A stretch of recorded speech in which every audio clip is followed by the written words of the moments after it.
Почему все так размазано? Ну что ты? Или это нормально?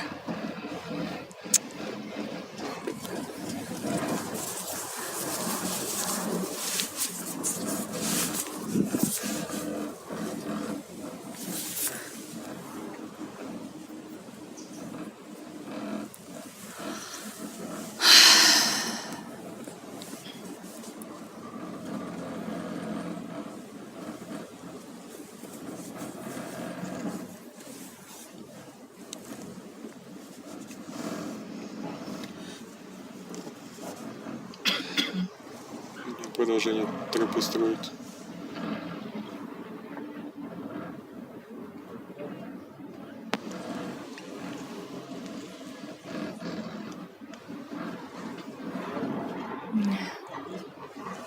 Мне осталось только шею подпалить для полного комплекта.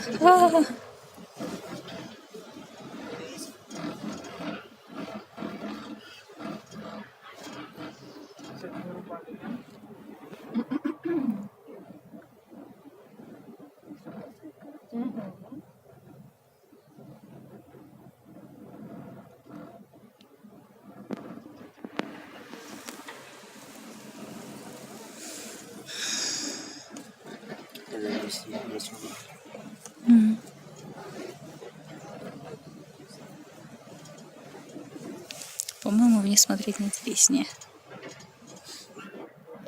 Они в камере. Вот эти пеньки прикольные.